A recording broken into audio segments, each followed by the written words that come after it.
Hi കൂട്ടുകാരെ, സെലിം ബ്ലോസിലേക്ക് സ്വാഗതം. ഇനി പാവയ്ക്ക വെച്ചുള്ള ഒരു റെസിപ്പി നോക്കാം. ഒരു വെറൈറ്റി റെസിപ്പിയാണ്. ഇപ്പോൾ തീർച്ചയായിട്ടും നിങ്ങൾക്ക് ഇഷ്ടപ്പെടും. ഇപ്പോൾ വീഡിയോയിലേക്ക് പോവാം. അതിനായിട്ട് ആദ്യം ഇതിനെ കട്ട് ചെയ്തെടുക്കണം.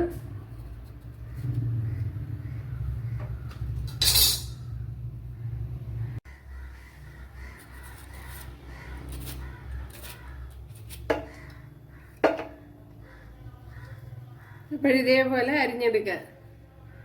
അപ്പോഴിവിടെ പാവയ്ക്കെല്ലാം അരിഞ്ഞെടുത്തിട്ടുണ്ട് ഉണ്ടല്ലേ. ഇതേപോലെ വട്ടത്തിനാണ് അരിഞ്ഞെടുത്തത്. ഇനി ഇതിലേക്ക് കുറച്ച് ഉപ്പ് ചേർത്ത് കൊടുക്കുക. സാൾട്ട് നല്ലതുപോലെ ഒന്ന് കുഴച്ചു കൊടുക്കണം.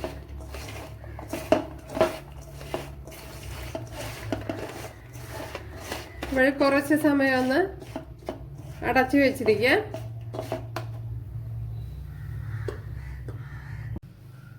അപ്പോഴ് നമ്മുടെ പാവയ്ക്കൊക്കെ ഇതേപോലെ ആയിട്ടുണ്ട്. ഇതിനെ ഒന്ന് പിഴിഞ്ഞെടുക്കണം. അപ്പോഴിതിനെ ഒന്ന് പിഴിഞ്ഞെടുക്കുക ഇതേപോലെ.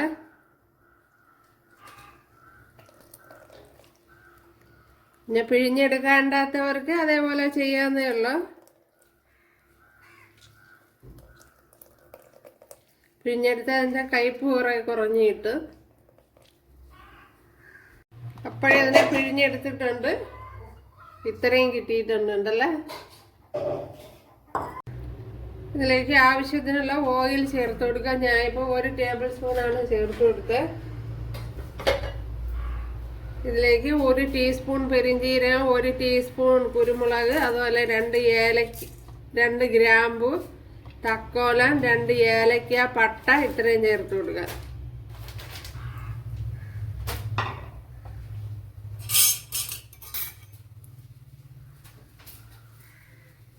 അതേപോലെ ഇത്രയും കാഷ്യൂനട്ട്,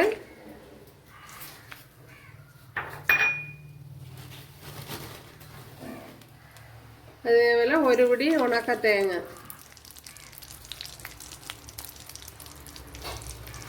ഇപ്പോൾ ഉണക്ക തേങ്ങ ചേർത്ത് കൊടുക്കുന്നതായിരിക്കും കുറച്ചുകൂടി നല്ലത്.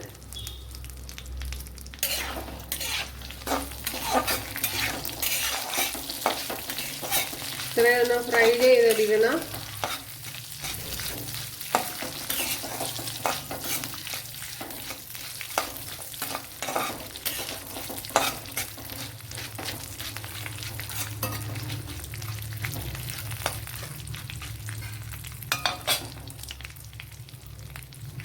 ഇതിലേക്ക് ഒരു വലിയൊരു സവാള ഇതേപോലെ കട്ട് ചെയ്തെടുത്തിട്ടുണ്ട്. അതും കൂടെ ചേർത്ത് കൊടുക്കുക.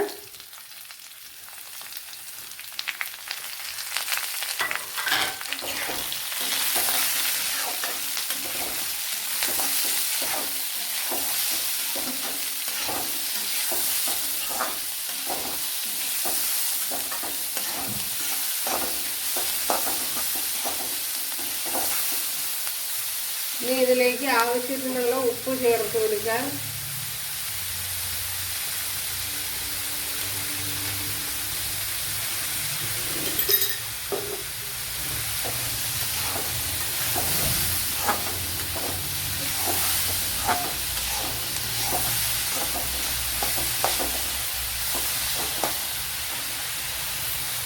ഇനി ഇതേപോലെ വലിയൊരു തക്കാളിപ്പഴം എടുത്തിട്ടുണ്ട്. അതും കൂടെ ചേർത്ത് കൊടുക്കാം.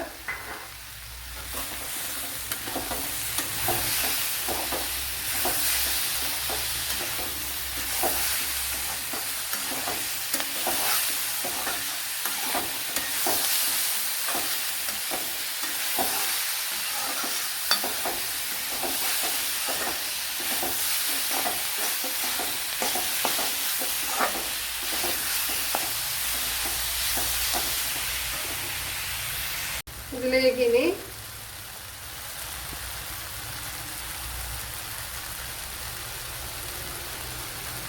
ഒരു 1.5 ടേബിൾ സ്പൂൺ മല്ലിപ്പൊടി ചേർത്ത് കൊടുത്തിട്ടുണ്ട്.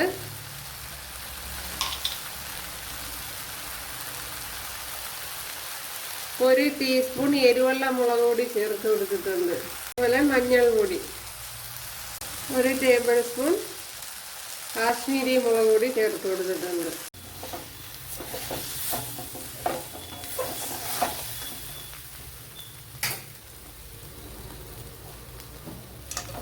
ഈ പൊടി ഐറ്റങ്ങളെല്ലാം കൂടെ ഒന്ന് മൂപ്പിച്ചെടുക്കണം. ഇതിവിടെ മൂത്തിട്ടുണ്ട്.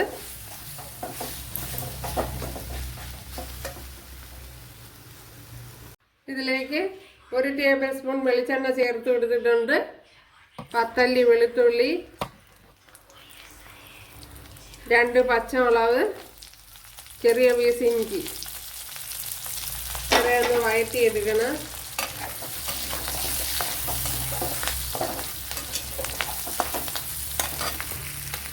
അതേപോലെ ശകലം കറി ലീവ്സ് കൂടെ ചേർത്ത് കൊടുക്കുക.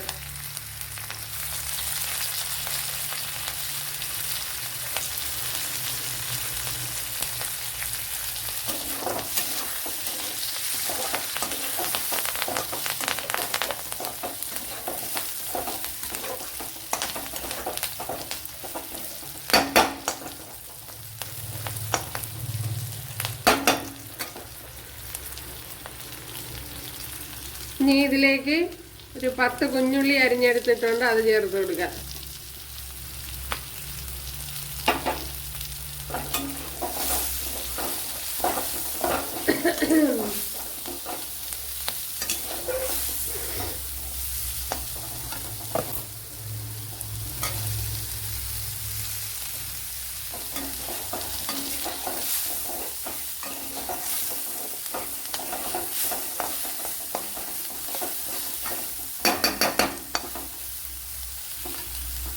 ഇതിനെ മിക്സിയുടെ ജാറിലോട്ട് ചേർത്ത് കൊടുത്തിട്ടുണ്ട്, ഒന്ന് പേസ്റ്റ് ആക്കി എടുക്കണം. അപ്പോൾ ഈ കുഞ്ഞുള്ളിയൊക്കെ ഒന്ന് ഫ്രൈ ആയി വന്നിട്ടുണ്ട്. ഇതിലേക്ക് ഇനി നേരത്തെ എടുത്ത് വെച്ചാൽ പാവയ്ക്ക ചേർത്ത് കൊടുക്കുക.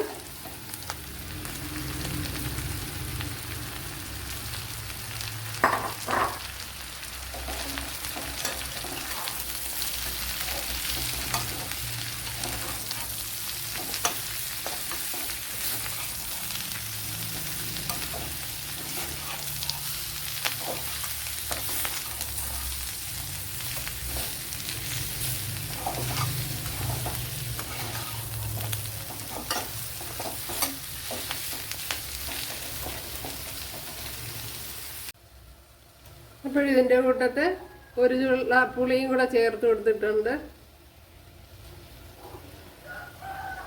അപ്പോൾ ഇതിലേക്ക് നമ്മുടെ അരപ്പ് ചേർത്ത് കൊടുക്കുക.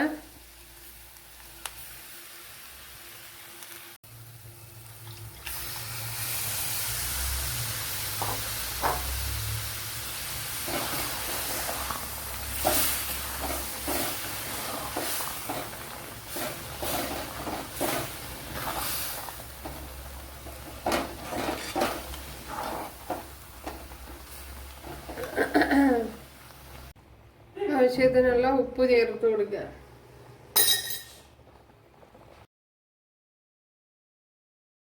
അപ്പോൾ നമ്മുടെ പാവയ്ക്ക കറി ഇവിടെ റെഡി ആയിട്ടുണ്ട്. പാവയ്ക്ക മസാലക്കറി. ഇപ്പോൾ എല്ലാവരും ചെയ്ത് നോക്കുക. ഇഷ്ടമായാൽ സബ്സ്ക്രൈബ് ചെയ്ത് സപ്പോർട്ട് ചെയ്യുക. ഇപ്പോൾ അടുത്തൊരു വീഡിയോ ആയിട്ട് കാണാമെന്ന് പറഞ്ഞുകൊണ്ട് എല്ലാവർക്കും താങ്ക്സ്.